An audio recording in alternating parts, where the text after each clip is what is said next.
guys, today's Friday, February 23rd. It's time to do a little daily about what's going on in the shop. People have been asking about all the bikes that are here.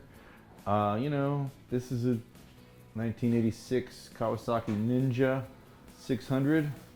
Just kidding. It's a Bruff Superior SS 100. Overhead valve, JAP, John Alfred press twitch engine. This was the sport bike of the period. This would have been like the Hayabusa, right? Maybe not anymore. Well, it's not the Hayabusa, that's the bike. But you know what I mean. This is like the S1000RR of the day. The Ducati V4. This is that bike of the 1920s. Anyway, we'll get into more detailed stuff and show you how all this works and what all this stuff does. But I know that people want to see it. Let's go talk to Alec about something a little more modern than that. You can kind of see these guys are doing some final adjustments on the 6 before we ride it again, which is pretty cool. Alec. Sí. Sí, Pedro. Sí, señor. Alec is, I told you guys we'd come back and talk about what he's doing here. Sorry, Chris. Can you tell us? Yes. Tell us, the bike came in the door with... It came in for basically a complete rewire. It had already been kind of redone at some point or yeah, at some point it got all the anodizing in the world on it. And a lot of paint. And a lot of paint. So we're going to basically rewire the whole thing. It's getting a new Chrono Classic gauge. It's going to get Mojo gadgeted out. So modern electronic gauge. Modern electronic gauge. It's going to get some bar and turn signals. But the most fun part is it's getting a brand new M unit blue, which is the brand new M unit. So explain briefly, in simple terms, what is an M unit? So an M unit basically takes the place of any sort of fuse box,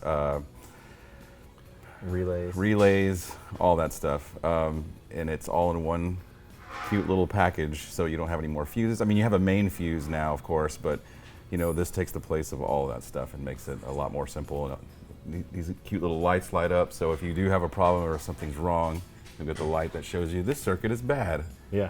And it's pretty cool. It's an electronic controller essentially for it's designed to do lots of things. One of the biggest things is to simplify a rewiring of a custom bike, whether that be, we could literally take this M unit blue and put it on that Bruff Superior we were just looking at, and it would actually add something to the bike. With this, you can use Bluetooth, pull out your phone, look at a piece of software that's included with it, and see what your bike is charging. You can change lots of cool stuff. Yeah, so these are totally programmable as far as like turn signals, tail lights, brake lights, all that stuff. I mean, it's pretty awesome. It regulates everything. It regulates everything. So it's funny about this bike is that I'm noticing, I remember he said they redid it, but even these tires are old, which kind of shows you it got very few miles put on it after it was redone, but I think it was never right.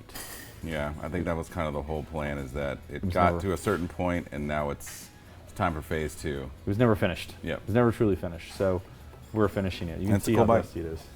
Yeah, so this is basically getting all the wiring laid out and everything, and then after that, it gets taken all back apart again, and I think the frame's going to get painted. And how many hours are you into this piece so far? I mean, obviously we made a bracket. Yeah, right now I'm probably, including the gauge bracket and all that stuff. Man, I'm probably about a couple of days into this. Really? Yeah. I mean, that's just kind of the thing about wiring is you got to think like 7 steps ahead if you want to make it look nice.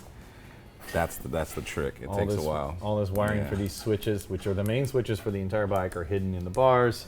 Yeah. Will be. Yeah, they are. I mean, everything goes through the bars and comes out here. So you can see. Come around here. It's a whole process, Literally. So all the controls for that are coming out of this one simple wire that's drilled in a regular old handlebar, and then run back to the. And one of the reasons why it takes so long is because it's all like a stackable process. Like you can't start wiring until you get the correct bars, and you can't get the correct bar position until you get the seat on. Once you get the seat on, bar position, then you can drill the holes for the controls, and it's a very slow and steady process. We're super OCD about it, literally. I am, for sure. Yeah, well, we're getting better about being OCD because of the mistakes we've made. But I sat on it yesterday with them, changing and clocking these switches by 1 or 2 degrees to get it just right for where we think the optimal position. You don't want this switch to be too low or too high. You want to be right where your thumb can easily get to it. And so once you set the switches, then you can drill the holes in the bars. So it's that whole It's that whole process. If you do it wrong, you scrap a set of bars and you waste a bunch of damn time. Yeah, so you really, like I said. Or you live with it and you're annoyed with it forever because of Yeah, I've seen a couple things on bikes. I'm like, I wish I could change that, but it's too late now. So I think the best way to learn is to make lots of mistakes. Mm-hmm. I'll say this, people have asked like how we got to the point of doing kind of higher end stuff is, I think, really fucking up a bunch. I think making a whole bunch of mistakes. I've made more than I care to admit. It's part of the process, man. Yeah. I mean, you can't get to where you need to be on as far as being able to do things unless you really, really fuck it up a bunch. If you're afraid to screw up, you'll never do anything. So you just got to screw up and start and try and cut it up and be embarrassed of your welds or whatever it is and get through it because you'll get better. Anyway. And we do get a lot of questions about wiring, so I will say this, like the more you do it, it definitely gets easier and you get to understand it a lot better. So don't get discouraged. There are days when folks. there's days when I walk by here and you look like you want to like. I know, I'm just like Commit staring at it carry. for like 5 minutes. Okay, what the Pissed fuck? off. Yeah, but It's chess, not checkers. that's right. It's chess. Anyway, all right. Thanks. We'll come back. Maybe tomorrow or actually I guess Monday or Tuesday. Yeah, I'll make some more progress on it. You'll be working on it all night tonight. I know. Yeah, I'm gonna be here all weekend. I like Not gonna this sleep. blanket, by the way. This adds a lot. That's for when I sleep here. Oh, okay. Cool. Yeah. All right. Thanks. We're going to go talk to Andy about the Ducati. Thank Peace you. out. Bye-bye. Peace. Okay, let's go talk to Andy, James Dio, about what he's doing today. Mr. Dio. Hola. What's going on? Looks like you're playing with your seat. Yeah. Ooh, you look like shit. Well, Get a close-up of this. Like, I've been did you sha- forget to shower? I've been shaving seat foam. Oh, yeah. Super dirty. All right, so what is this? What are we doing? What's this seat for? This is a seat for a Moto Marine. I'm guessing a 350 or a 500, something like Yeah. that. We don't have that bike here. We do not have the bike here yet. It's Okay. for one of our custom clients. Okay. And he wants a more comfortable seat for his Marini, but he wants it to look stock. So we're going to use this vinyl Yep. with The stock seat pan. new. We've got the nice Yeah. memory foam. This Memory is going to be foam. comfy. Yeah, this is shitty foam, old stuff. God, this is from the 80s. This is the old. Yeah. Wow, like completely compressed that, which you can't do here at all. Yeah. So it He's should be a gonna lot love that. nicer when it's done. And sometimes the vinyl. I really wish we just convinced him to do this with leather, to produce this and hand paint it. But whatever. I do too, but Tell him that that's an option later. Anyway, so that's cool. So you've been shaping. You're Yeah. a seat man now. occasionally. Okay, you're a butt man. And I really wanted to talk about this bike. You've been working on this today? Not today, but I have been working on this week. So yeah, let's talk about this. People have asked a bit. This is a Ducati 1100 motor is what we started with. And this has been a long-term project. This is for a client of ours who's a pretty well-known, I'm not going to say his name because I feel like I shouldn't yet. He's a pretty well-known industrial designer, and I mean really well-known. And it was his dream to collaborate and build a motorcycle with someone. And he'd never built a bike. We've actually never really collaborated design-wise with someone. Yes, we've done some small pieces. We've taken some influences from people and clients, but never have we just said, okay, here's kind of the keys to the castle. So this bike started off as a Yamaha Virago, shaft drive Yamaha Virago that he brought in. About that. Yeah, it was like 2 years ago, and he Yeah. said, hey, I took this bike apart, I've got it, I love it, I want to turn it into the first like kick-ass Yamaha Virago custom. And I was like, well, it's been done before, but not as kick-ass as you might think. He brought it in, we looked at it, we stared at it a long time, we talked over many options, including chain conversion, lots of stuff. And I eventually talked, let's call him Ed because his name's Ed. I eventually talked Ed into ditching the Yamaha, taking it home with him, and buying this 1100 Ducati DS 2-valve motor on eBay. I think it was like $1,000, low mileage, previously fuel injected motor, and let's start over. He was really into our Ducati J63 custom we did years ago. Come around this side, you can kind of see it, Corona. You see a very similar line. If you go to our website and you look at Ducati J63, you'll see a similar line here. And this, so that it'll make it almost look like the same bike, but that's it. It's not the same bike at all. This is a similar curve, but even the tubing I think is a different tubing.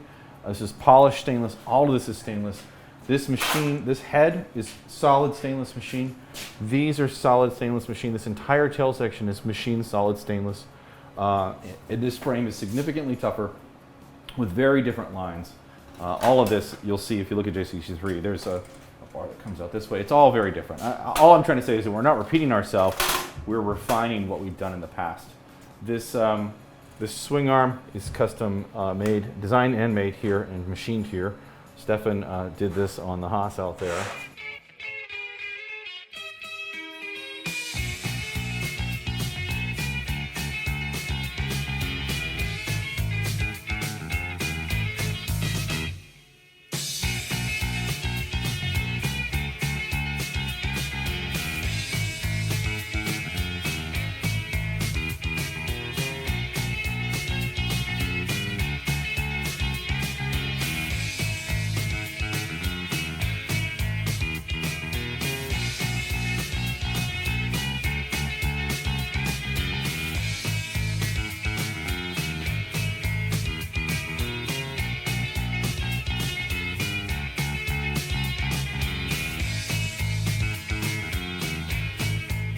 Also quite different than J63. Oh, it's not even remotely close to, yeah, it's a stainless trellis swing arm on the J63. These front triples were designed and we machined these as well.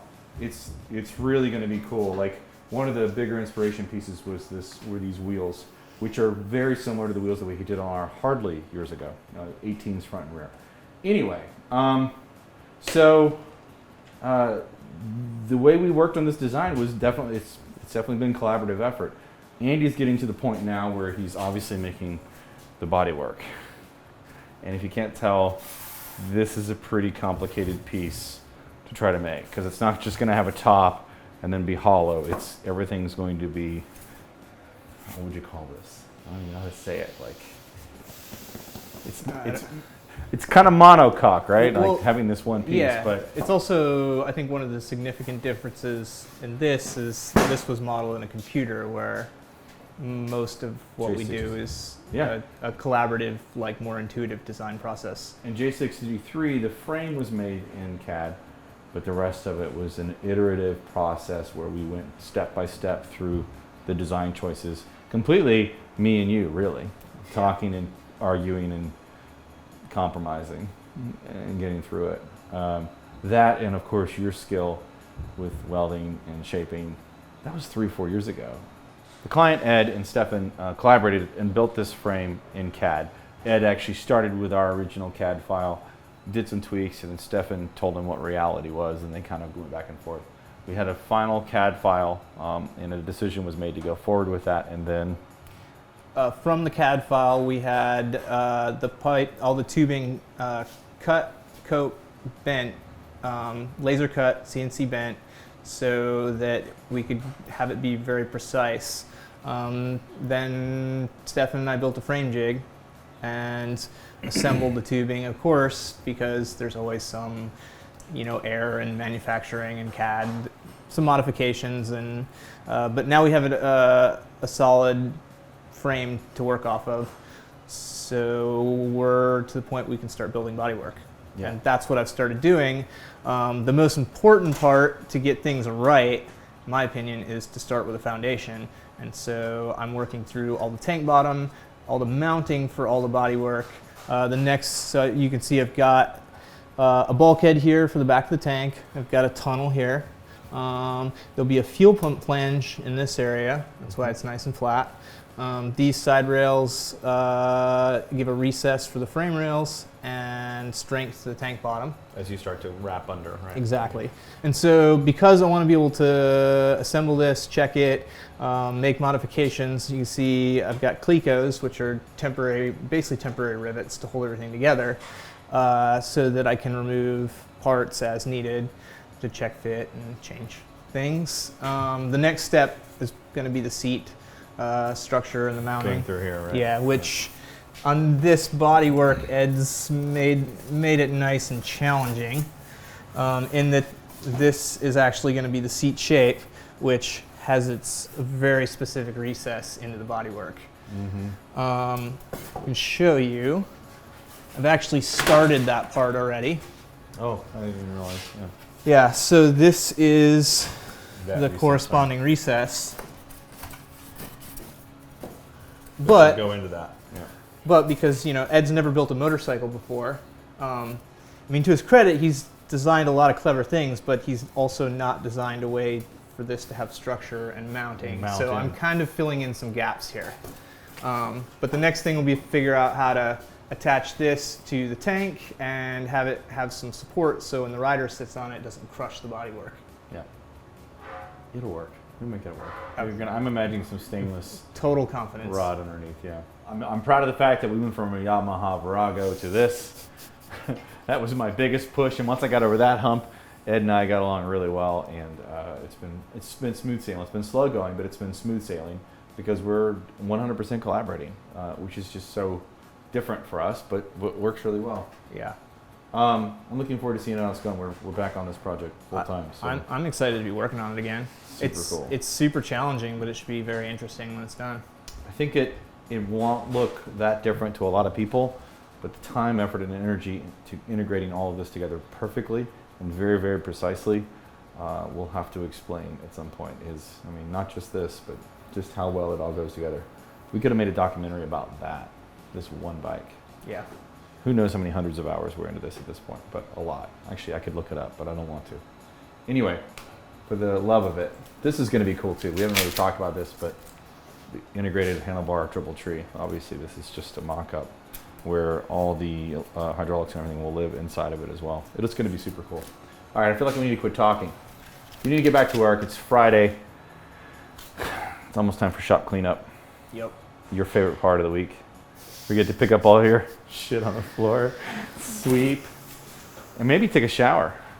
That's ridiculous. I like that we wear black. When you shave black foam wearing black, you just look like Johnny Cash. That's good. Exactly. Good luck. Thanks, man. All right, bye-bye. All right, so this is our corner. All right, so it's Friday. It's time to clean up. Like I said, man, we're going to try to do this more often. The response has been really, really good. We appreciate everybody watching this and caring. If you have specific questions, please feel free to comment. Make sure to follow, like, share.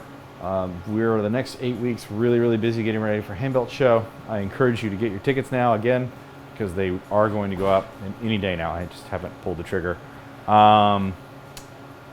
going to be a good time. If you've got a bike to submit, submissions at revivalcycles.com. You go to the submission part of our website and there's a form, you can fill that all out. It'll be super, super simple. We're still taking just a few. It's been great. I'll see you guys next week.